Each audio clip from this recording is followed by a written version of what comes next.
everybody, it is Andrea Villneff here. Today we are going to be making the Tikka Masala Beef Skewers. Anytime before you cook, if you have long hair, you want to make sure that your hair is up, tied back, put on an apron or something along those lines if you want to make sure that your clothes are protected. And most importantly, make sure that you wash your hands for 20 seconds, warm water using soap. Really just get in there when you're washing your hands, okay guys? So just jumping in, what we're going to start off with is actually right here. If you can see it close enough, we have it right here, strip loin steaks. And this lesson is going to be all about fast fry steaks. I'm so excited about that because there's so many advantages to cooking with fast fry steaks. And that is because they are super thin, which means that they cook really quickly. It's easier to get dinner on the table, and usually they're more economically priced as well. So it's a great way to basically cook and get familiar with cooking steak. It's a very good steak for beginners. So if this is your first steak, you are in luck. Okay, so getting going, what we're going to start, I'm going to bring you guys down so that you can see my hands. And I'm going to actually put together the marinade for the beef, okay? Because that's step number one. Okay. So you can see the cutting board right there. Perfect. And what I am going to do, we have our mixing bowl right here. And I am just going to stir in. We have some yogurt. So this is a thick Greek yogurt, and a Greek yogurt is really good in marinades, mostly because it has some little something called lactic acid in it. So lactic acid is in dairy products, and the acid actually helps tenderize meat. So also another sort of food that you can use to tenderize to tenderize meat is lemon juice as well. It's another acid, right? And this is masala paste or curry paste right here. You can see it. It'll add like a nice color. I know that the recipe just asks for 1 tablespoon, but if you want to have a little more flavor in your dish, you can definitely add more. Just know that it will be a bit spicier, okay? So I'm just going to give that a nice stir. And this is going to just nicely coat the beef. Okay. So now I'm going to bring the beef back over. And you can see how nice and thin it is. This cut that I have here is actually, as I mentioned, a strip loin steak fast fry. But it's a little thicker than I normally get, but that's okay. Like, we're going to work with exactly what we have. And basically I'm going to cut these in half. Remember, keeping your fingers tucked as always for knife safety. So I'm cutting that down, and this can go right into the marinade, okay? So we can do another one right down the middle.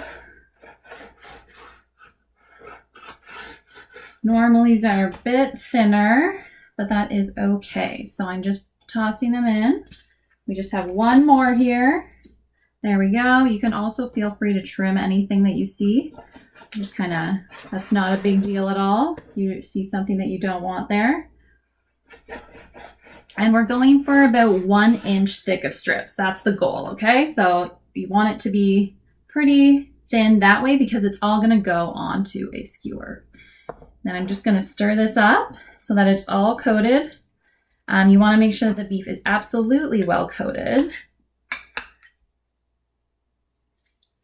And we're not going to, normally with a marinade, basically the longer you let it sit in it, the more flavor it will take up, which is great in so many ways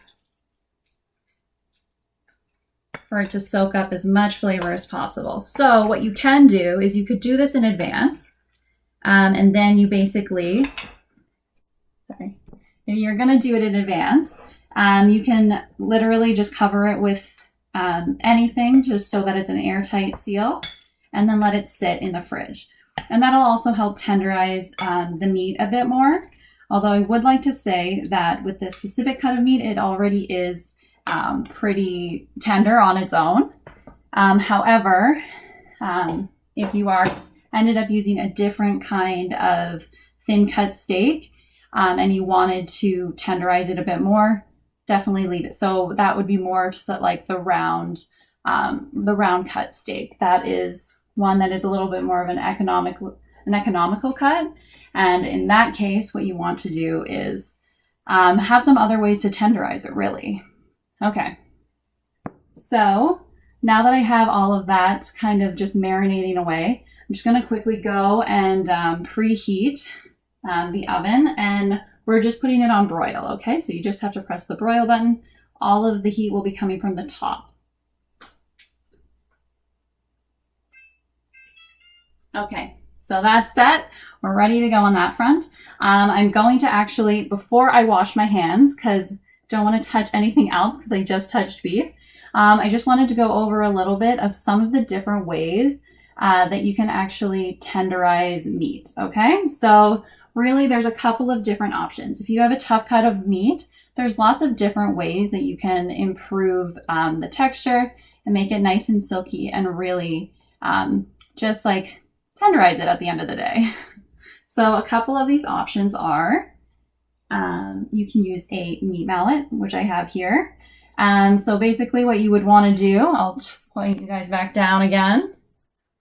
So you would have the steak sitting here, and you just want to mallet it out, and that will help tenderize it. If that is not something that you have at home, that's completely okay. Another thing that you can do is just use a fork. I'll actually get one of the pieces out here to show you guys. So you can meat mallet it, and you just pierce it with a fork. Very simple, and this will just tenderize the meat a bit more. So that is just perfect right there. As mentioned before, another way that I talked about how you can tenderize meat is by putting it in a marinade. And that is actually it's basically called a chemical way of tenderizing things, because basically food is science when it comes down to it at the end of the day. And certain things like lemon juice and, as I said, yogurt or dairy and lactic acid, those are acids that are very commonly found in food. So you can use those as marinades to help break down certain proteins, specifically the collagen that's making that piece of meat tougher than it really needs to be at the end of the day. So those are my main tips for tenderizing meat. Another thing that you can do is actually, if you've ever seen shredded beef, what they do to tenderize it in that instance is they're cooking the recipe for a long time, low and slow. So basically it's the combination of there's a liquid present, you're cooking it for a long time, and you're cooking it over a very low heat, and that will break down connective tissue, which will help make your meat all nice and soft and really make it able so that you can shred it into like a really nice consistency. Okay, so just going over here for a second. You know what? That's not going to work so well. So I'm just going to step here, and I'm going to be washing my hands. Also, I wanted to mention that I'm switching out cutting boards. Not only did my hands touch raw meat, but also my cutting board touched raw meat as well. So with that being said, we are going to next be moving on to the portion of this recipe where we will be cutting up things other than meat, and then we're going to switch it out at that time. Actually, before I switch these out, I have one more thing to show you. 1 minute, we're not done. We're not done with the meat, okay? I need to show you guys how to actually skewer these, okay? So what we are going to do, I'm going to point you guys back down. You can see I have my wooden skewers, my small wooden skewers, and they have been just soaking in some water. Honestly, they're not going to be in the oven for that long because these pieces of beef are just so thin. So really what I think you guys should do is just make sure they're wet at least. But basically what we want to do is we want to make sure that the skewers have been moistened in some way. So that's more important if you're going to put them on the barbecue and expose them to fire, just so that basically they don't catch fire or burn off completely, and then you have no way to hold on to it. Okay, so I'm going to show you guys how to skewer these delicious beef skewers. So I'll point you guys down. There we go. Ooh. Perfect. Okay. So you'll see I have my wooden skewers that have been soaked. We have our beef right here. So I'm going to just kind of go every other way. Kind of be careful because these are sharp. There we go. And as mentioned, the beef I'm working with here is a little bit thicker. So if you have thinner strips, don't worry about it at all, because the original recipe is with kind of thinner cuts. But at the end of the day, we're going to work with whatever we have, right? That's part of food skills, is knowing that how to improvise. So that is one skewer right there. And I'm going to put it over here. So it is going onto a foil lined baking sheet when it is done. And we're just going to put it in the oven and we're going to bake it for around 7 minutes. Definitely 7 minutes for these ones. I originally said 5 to 7 minutes, but these ones are thicker, so they will need the full 7 minutes, that's for sure. So you can kind of see, I'm just going and kind of like making a cute little wavy pattern. It kind of, as proteins cook, they kind of solidify a little more, so you'll get like this really beautiful cut of meat that can go on top of your little pita, or however you plan on eating it. I'm gonna put it on top of some naan bread actually today. And tikka masala is an Indian dish, so the flavors we are working with today are very that is like they're Indian spices. And I have a little plate to show you just in a second here. Basically, because I wanted to just show you guys a little bit more about what specifically is in tikka masala paste or curry paste, that kind of thing. So that's what I'll go over in a second. Just gonna do probably one more of these so that you guys kind of get the picture.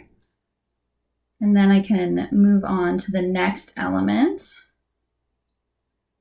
There we go. Oh, also, I did want to mention that with these skewers, a great option is that you don't have to necessarily do these in the oven and broil them. You could also do these on the barbecue with your parents' guidance. Another way that you could do it is if you don't want to skewer them like this, you could cook them right on the stovetop. That is definitely something that you could do. Just don't skewer them. And then all you have to do is just put them kind of loose in a frying pan on the stovetop. That's definitely an option that you could do. Okay, so now going back, this is dirty. My hands are dirty, obviously. So what I'm gonna do is I'm gonna put this aside. I'm gonna wash my hands. And then we are going to put the masala skewers into the oven.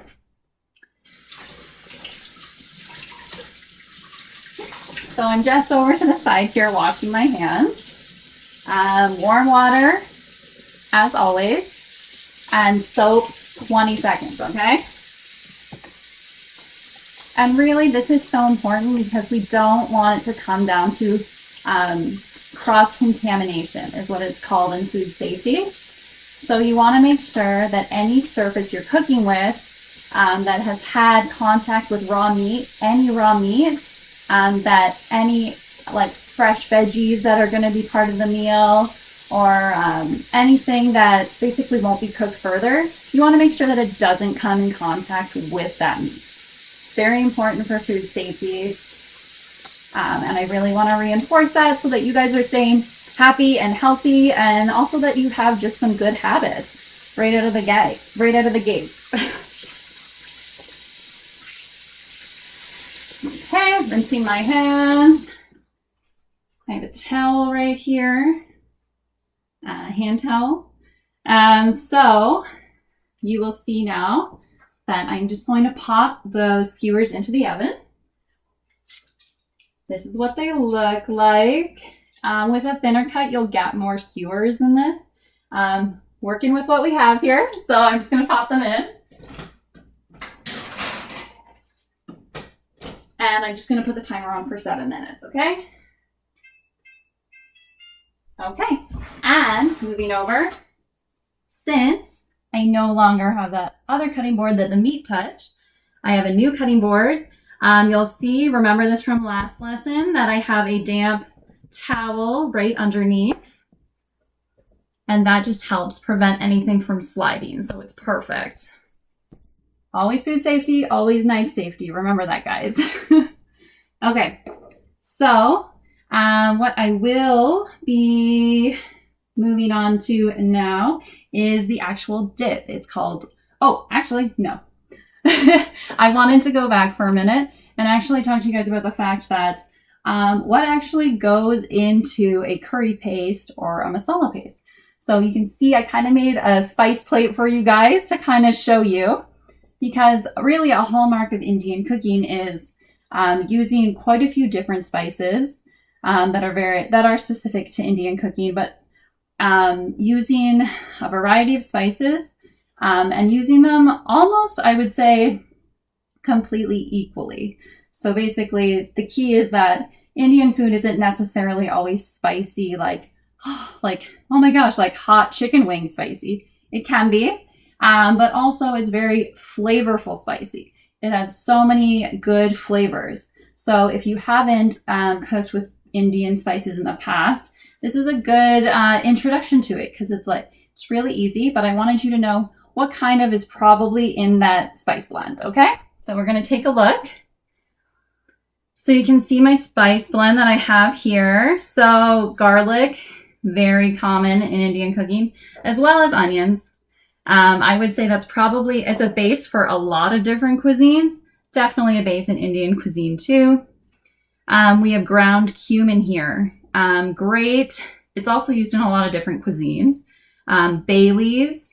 So when you're cooking with bay leaves, it kind of adds like a little bit of a bitter, deeper flavor. So you would put about 2 of these in like a big pot of soup or in a big curry, and then like a lot of different dishes basically.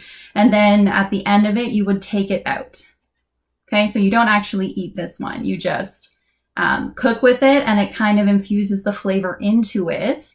And then you take it out at the very end, okay? So don't eat this one. It would not taste very good. It would be very bitter. Turmeric right here. This is like such a bright yellow color.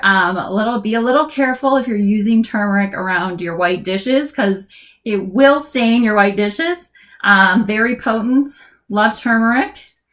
This is chili powder, but not in the chili. There's 2 different kinds of chili powder. There's chili powder you are going to put in a chili, a regular chili, and then there's this chili, which is just ground up chili peppers, and it is hot spicy, like burn your tongue hot spicy. So you only want to use like a little bit at a time, just to make sure that people can taste the rest of the flavors. Like I'm going to say 1/4 teaspoon, and then you can work your way up, but definitely don't go over 1/4 teaspoon on your first time. Okay, guys?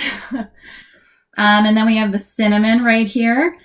This is like real cinnamon bark. So you can use ground cinnamon as well to get the flavor in there.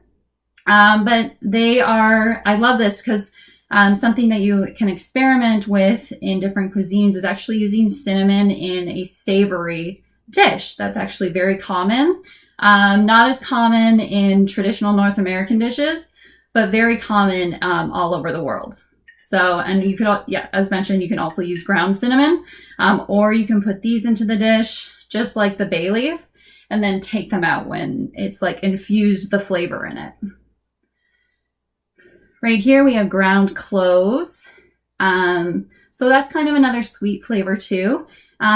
So basically it's like a lot of different flavors. So it just adds so much flavor. And these little guys are cardamom pods. And how I deal with these actually is the same way that I kind of deal with garlic, and that you just kind of take a bowl and you kind of like crunch them, because if you look inside, it's like all these little seeds, and that's actually the flavor. And what you want or you can also get ground cardamom, but basically what this comes down to is that the cardamom pods are same as bay leaves, same as cinnamon sticks. You mix them in, and then you'll want to like pick them out, or if you don't want to pick it out in advance, just warn your family. Cardamom pods are very fragrant. It's almost like a perfumey type bite. So if you accidentally bite into one and it's perfumey, that's what you bit into. That's it's a cardamom pod. So yeah, that's kind of some of the major spices that are involved in making masala paste. So basically what you would do, so masala powder would be those ingredients. What makes it a paste is that you're usually mixing in some tomato paste to make it into a very flavorful, spicy paste, and usually some oil as well, just because those are really good carriers of flavor. As you can see, Indian cuisine has really mastered the whole idea that you can use a variety of spices, and this will help you basically how you can use herbs and different spices to add a huge punch of flavor without adding a ton of fat to the dish. So it's great, right? So many different herbs and spices that we just went over there. Okay, so as I said, we are going to move on to the raita.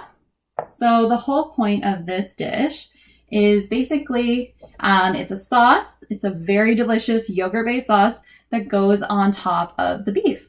And this is such a nice sauce because if you make something spicy, like hot spicy, the whole point of this dish is to kind of cool off your mouth. The dairy really coats your mouth and makes it so that it just cools everything off so that your tongue is not burning anymore at the end of the day. Okay, so first things first, we are going to put in the grated cucumber. So I have this here, and I'm just going to quickly grate some cucumber. Going right here. Really beautiful. I kind of like to avoid the center because there's just so much water in the center, and we're going to try and squeeze the water out anyways, just to make sure that the dip isn't too watery. But yes, cucumber adds a lot of flavor. It adds a really fresh flavor, and it also helps with the cooling off your mouth, basically.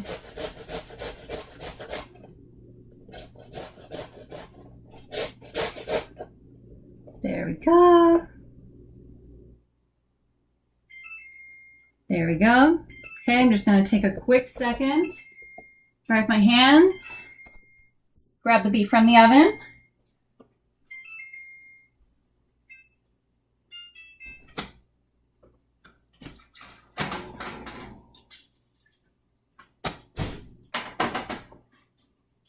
And it looks so delicious. So I'm just going to keep on going with the recipe, and then we'll put the beef skewers on it.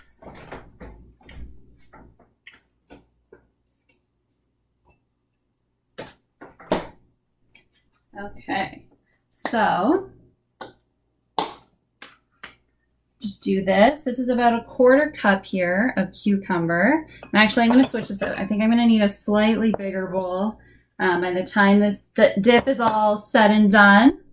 So always go up a size if you're not sure. There we go. Okay, so I have a sink over here, and I'm just going to kind of squeeze it out so that we have, you can see it's a bit drier, right? Just get rid of some of that moisture. And as I mentioned, that's about a 1/4 cup. And then we have some Greek yogurt that I will be putting in here. There we go.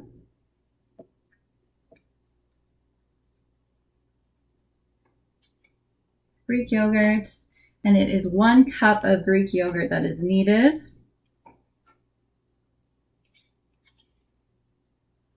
There we go. And then once the Greek, so far we have grated cucumber, we have Greek yogurt. We're going to be adding in some chopped onion. It's 1/4 cup. And then we have a 1/4 teaspoon of salt. And we have a 1/4 teaspoon of pepper. There we go. That's in there. And we also just need to do 1 clove of garlic. Okay. So just while I'm cleaning this up a bit, we're going to go take this moment to go over a little bit of the chopping technique again. Here we go. As mentioned, we want to take a bowl and crush, right? There we go. Maybe a little more, actually. Oh. Okay, that went flying a little far. We'll get a new one for the sake of this. Okay, so I'm going to take this, I'm going to crush it. There we go, so that it is easy to take everything off. There we go. Sorry, it just needs a little more. There we go. Okay, perfect. You can see it's all coming off to the side.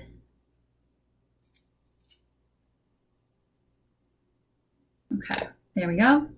And same as last week, tip of the knife on the board, and you are just going to drop it through, okay? There we go. And this is our chopping technique right here, okay? We want it to be very small, and then kind of just like if it gets stuck, you can push it down. Always push it down away from your fingers. Being careful to keep your fingers far away from the sharp end of the blade. There we go. So I'm going to put this down, and then this can go into our little dip here. I'll just put those in too. Here we go. And we'll stir it all up. And it actually looks pretty once you get the, see the cucumber starts to come up. And then it's like, it's a nice white dip with some green coming through. So it's kind of fun that way. Very nice and fresh. And it's raita, if you guys are wondering. And this is just, once again, basically to cool down the palate. It also adds a lot of flavor. I love using yogurt as the base of my dips. It's also very common in Mediterranean dishes as well. So think like Greek food, that kind of thing, to use yogurt as the base for a dip. There we go. So that's all ready to go. Okay, and so basically what we're coming up to next is that we're just going to be, I have some of the sides here, and we're going to basically be putting together a plate, okay? We're ready to get going on that front. So I'll point you guys down. Okay, so what we have here is we have some naan. Once again, you can go for whole wheat naan, or you can go for white naan. Try and get as many whole wheats into your diet as possible, but kind of feel that out and see basically what you like that's whole wheat and what you don't like that's whole wheat. And remember to circle back and always try things again, because your taste buds change and you never know, right? So keep trying new things, okay? So we have the naan here on the plate. And then what we can do, I like to put a little bit of the sauce on the bottom, just to kind of like stick everything on there almost. And this is the raita that we just made. Raita also keeps well in the fridge for a while. So if you want to make this in advance, as well as marinate the beef in advance, it makes for a super easy meal. We can put a little bit of lettuce on here. I will do some sliced cucumber. See me doing this again? Knife safety again. Okay. So what you want to do is just keep your fingers tucked, thumb behind your hand, right? And just do some cucumber slices. There we go. And when you're building this plate, from a health perspective, right now, if you go and look at Health Canada, they talk about the whole plate, right? And you'll see that it's like half of the plate is veggies, and then you have meat as a quarter, you have carbs as a quarter, and then you'll have like a glass of milk or a glass of water or something along those lines. So in that, in the plate format, I just wanted to showcase that it doesn't have to be broken up like that. You don't have to have half of the plate veggies in terms of like they're separated from the beef, from the protein, beef, chicken, pork, fish, any of the eggs, all of those delicious protein options. And as well as the carb section, sometimes your dish looks a little more jumbled. So just when you're building your plate, be aware that you're trying to err on the side of more veggies, like more color. And then you want to kind of have beef and have carbs, adding that flavor and adding those nutrients. But really, like, we are trying to incorporate more vegetables onto our plate, right? So, and the more vegetables you try, the more that you'll figure out what you like, what you don't like. And if you don't like them at the time, maybe you just haven't had it in the right way. That's something that I always love to say because, for example, I'm trying to think. For example, I did not like blue cheese at all. Ugh. Like, really, it was not my thing. But what ended up happening is I tried blue cheese with pear and candied pecans in a salad, and now I like blue cheese in certain contexts. So it's just one of those things where I like to think, don't say you don't like a food, just say, I haven't found a way that I enjoy that food yet. Because it's so important to keep an open mind, especially when you're cooking in the kitchen, right? Okay, so let's keep building our plate. You can see, so we have our carbs. We have a little bit of protein going on from the yogurt in the dip here. And really what we're coming on to now, just keep it on loading the veggies. I have a tomato here. There we go. And I'll just put a little bit of tomato on. I've already washed all of these veggies before we came on, so make sure that as you're working with your veggies that you wash them. There we go. If you're having any trouble, so sometimes when tomatoes are too soft and your knife isn't sharp enough, you just don't have, you just can't get through it and you're really pushing it and you're almost crushing the tomato. That's never a good feeling. So if your tomato is too soft or if your knife isn't sharp enough, you can always use a serrated edge knife. Like this one, you can use a bigger one. Once again, be careful, same rules, keep all your fingers tucked. And just kind of cut down. And also, this one's pretty, this kind of has a flat surface. But as always, if you are worried, just create a flat surface as soon as possible, okay? That's always safety number one. You can see that the serrated edge is kind of nice. Okay, so I will just sprinkle this on top. We have some nice tomatoes. Look at all this nice color that we have going on. I'm going to put a little bit of red onion, keeping those fingers tucked. And I like to do my onions with small pieces. I don't like it to be a huge bite of onion. That's my personal preference. But you can kind of see from the way that we are building this meal is that it's not a plate with just separate things. It's we're still incorporating all of those healthy elements that we need in a meal to make it a full meal, but it's all going to be kind of piled up so that we can kind of fold it up and enjoy it. That's basically what I'm getting at, is that you can be healthy and your food can still be really flavorful and tasty. at the end of the day. Okay, I'm gonna grab those beef skewers and just put them on a plate. Here we go. It'll just make it easier to show you guys.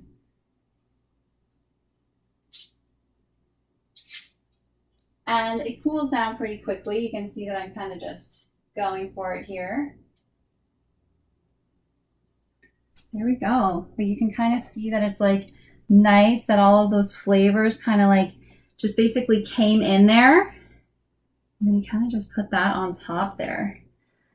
So there we go. So if they're really thin, I definitely would recommend putting 2 skewers on top if your beef is cut really thin. This is a little thicker, so I would say that 1 should do. But there you go. So that is the dish. There we go. Another fun tip that you can definitely do. So another fun tip that you can do is that if you want to get it off the skewer, you can just take a piece of naan and pull it off, okay? And that's just super simple. You kind of wrap it around and get a good grip. And you can just pull it off. There we go. Set that aside. And there you go. So this is super tasty and flavorful. Recommend putting like 1 more dollop on top.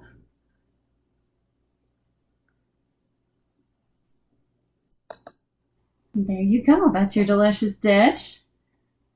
Tikka Masala Beef Skewers. One of my absolute favorite. I'm so happy that you guys got to join me today. Bye guys.